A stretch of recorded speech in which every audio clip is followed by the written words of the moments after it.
क्या आपने कभी गौर किया है कि जब चांद आसमान में चमकता है तब कितनी आंखें उसे देखती हैं? लेकिन इन आंखों में सिर्फ चमक नहीं होती, होती है आस्था, होती है प्रार्थना। भारत की धरती अपनी परंपराओं के लिए जानी जाती है। यहाँ हर त्योहार सिर्फ एक तिथि या रस्म नहीं होता, बल्कि आस्था और भावनाओं का संगम होता है।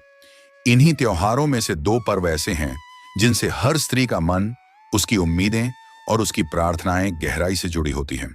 चौड़चन और तीज। चौड़चन, जिसे विशेष रूप से बिहार और पूर्वी भारत के हिस्सों में मनाया जाता है, एक ऐसा पर्व है जहां महिलाएं चंद्रमा को साक्षी मानकर अपने परिवार की खुशहाली और पति की लंबी उम्र की प्रार्थना करती हैं।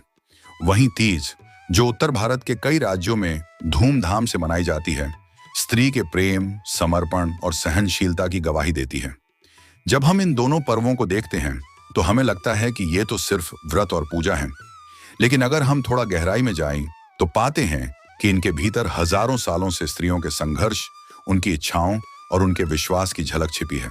गांव के आंगन में जब महिलाएं रंग बिरंगे कपड़े पहनकर, हाथों में मेहंदी सजाकर, माथे पर बिंदी लगाकर पूजा के लिए बैठती हैं, तो वह दृश्य सिर्फ सौंदर्य का प्रतीक नहीं होता।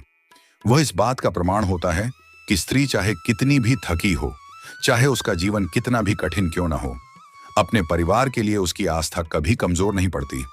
बचपन में जब दादी या नानी इन पर्वों की तैयारी करती थीं, तो हम छोटे बच्चे चुपचाप उनके पास बैठ जाते। मिट्टी के चौकी पर रखा थाल, उसमें सजाए गए प्रसाद और चांद को देखती हुई उनकी आंखों की चमक, ये सब हमारी स्मृतियों में गहरी छाप छोड़ते। उस समय शायद हम इतना नहीं समझते थे, लेकिन बड़े होने पर एहसास होता है कि यह पर्व केवल परंपरा नहीं, बल्कि जीवन को संवारने का तरीका है।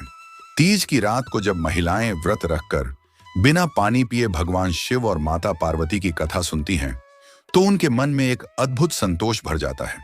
मानो वे कह रही हों, हे भगवान, मेरे पति की उम्र लंबी हो, मेरे परिवार पर संकट न आए।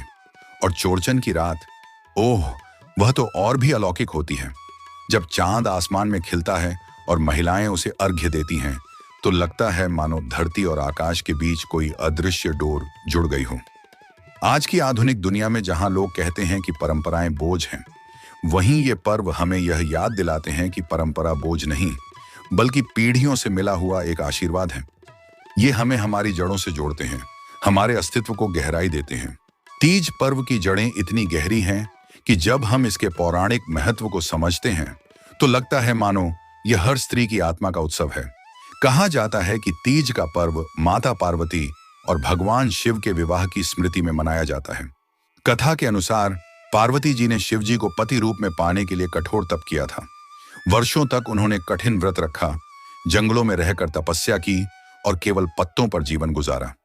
शिव जी, जो योगियों के देवता हैं, किसी भी सांसारिक बंधन में बंधना नहीं चाहते थे, लेकिन पार्वती जी का प्रेम, उनका त्याग और उनकी अटूट श्रद्धा देखकर स्वयं शिव जी का हृदय पिघल गया।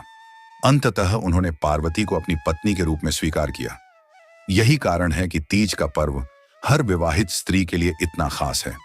यह सिर्फ पति की लंबी आयु की प्रार्थना नहीं है, बल्कि यह उस विश्वास की कहानी है कि सच्चा प्रेम और समर्पण किसी भी असंभव को संभव बना सकता है। जब तीज की रात को महिलाएं कथा सुनती हैं, तो वे केवल शिव पार्वती की गाथा नहीं सुन रही होती, बल्कि अपने भीतर यह भरोसा जगाती हैं कि उनका प्रेम और समर्पण भी उतना ही पवित्र है। तीज की एक और कथा भी प्रचलित है। कहा जाता है कि इस दिन माता पार्वती अपने मायके गई थीं और वहां उनकी सहेलियों ने उनके स्वागत में गीत गाए, झूले झुलाए। इसलिए तीज का एक और रूप है सखियों का उत्सव।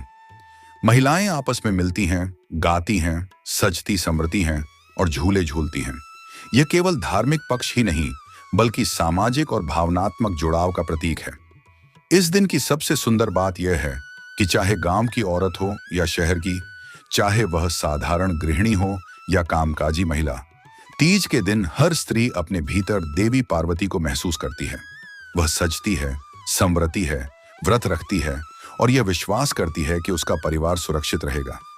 यही तीज की आत्मा है, प्रेम, आस्था और उत्सव का संगम। चौड़चन, जिसे चौथ चंद भी कहा जाता है, बिहार और आसपास के क्षेत्रों में बड़ी श्रद्धा के साथ मनाया जाता है। यह पर्व भाद्रपद मास की चतुर्थी को मनाया जाता है। इस दिन महिलाएं पूरे दिन व्रत रखती हैं और शाम को चंद्रमा को अर्घ्य देती हैं। इसका विशेष महत्व इसलिए है क्योंकि इसे परिवार की समृद्धि और पति की लंबी आयु से जोड़ा गया है। कहा जाता है कि चंद्रमा स्वयं भगवान शिव के मस्तक पर सुशोभित हैं। उनकी शीतलता और उज्ज्वलता जीवन में सुख शांति लाती है। इसलिए चौड़चन पर चंद्रमा की पूजा करने से घर परिवार में खुशहाली आती है। चौड़चन की सबसे रोचक बात यह है कि इसमें सिर्फ व्रत और पूजा ही नहीं, बल्कि लोक गीतों और रीति रिवाजों की भी अद्भुत छटा देखने को मिलती है। गांव की औरतें मिलकर गीत गाती हैं, चौकी सजाती हैं और आंगन को रंगोली से भर देती हैं। बचपन की यादों में आज भी ताजा है वह दृश्य, जब हमारी माँ और बुआ मिलकर पूजा की तैयारी करती थीं। रसोई से आती प्रसाद की खुशबू, बाहर आंगन में बनती अल्पना और आसमान में चमकता हुआ गोल चांद, वह दृश्य मानो किसी कविता से कम न था। चौड़चन से जुड़ी एक मान्यता यह भी है कि इस दिन चंद्रमा की किरणों में विशेष शक्ति होती है। इसलिए महिलाएं पूजा के बाद चांद को निहारती हैं और उसका आशीर्वाद ग्रहण करती हैं। इस पर्व में एक और खास बात है, इसमें परिवार की एकता झलकती है। बच्चे चांद को देखकर खिलखिलाते हैं, पुरुष पूजा की तैयारी में मदद करते हैं और महिलाएं पूरे मन से अनुष्ठान करती हैं।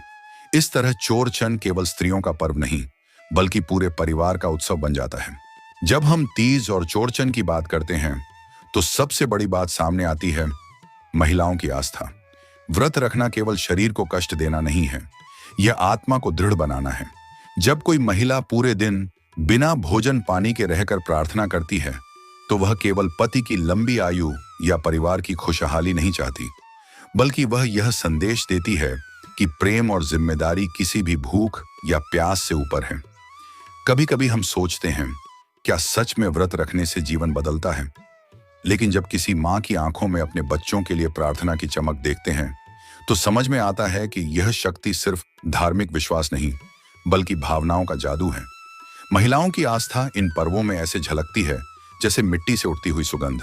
यह आस्था उन्हें थकने नहीं देती, वह आस्था ही है जो उन्हें सशक्त बनाती है।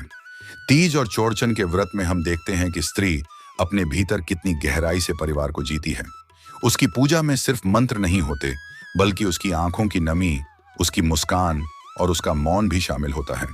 इन पर्वों के दौरान कई बार महिलाएं अपनी सहेलियों या रिश्तेदारों से मिलती हैं, आपस में गीत गाती हैं। यह सामाजिक जुड़ाव भी आस्था का ही हिस्सा है, क्योंकि पर्व केवल भगवान से जोड़ने का माध्यम नहीं है, वे इंसानों को भी एक दूसरे से जोड़ते हैं। आज की दुनिया तेजी से बदल रही है। मोबाइल, सोशल मीडिया, व्यस्त जीवन, सबने हमारे समय को बांट दिया है। लेकिन इसके बीच भी तीज और चौड़चन का महत्व कम नहीं हुआ है। आज भी जब महिलाएं इस व्रत को करती हैं तो उनके मन में वही विश्वास होता है जो सदियों पहले था। फर्क बस इतना है कि पहले यह पर्व केवल गांवों और घरों तक सीमित था, अब यह शहरों और यहाँ तक कि विदेशों तक पहुंच गया है। अब तो कई महिलाएं वीडियो कॉल पर भी एक दूसरे के साथ कथा सुनती हैं, डिजिटल रूप से भी जुड़ती हैं।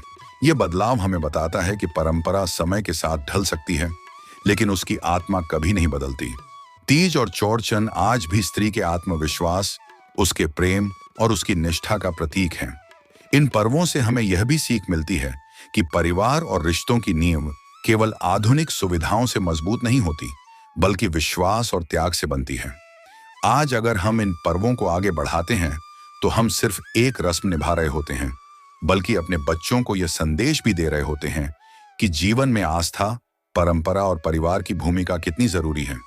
यही कारण है कि चाहे गांव हो या शहर, चाहे बुजुर्ग हो या युवा, तीज और चौड़चन हर किसी को अपनेपन का एहसास दिलाते हैं। अंततः ये पर्व हमें यह सिखाते हैं कि परंपरा केवल अतीत की धरोहर नहीं, बल्कि भविष्य की नींव है। दोस्तों, यही कहानियां हमें जोड़ती हैं, यही हमें मजबूत बनाती हैं।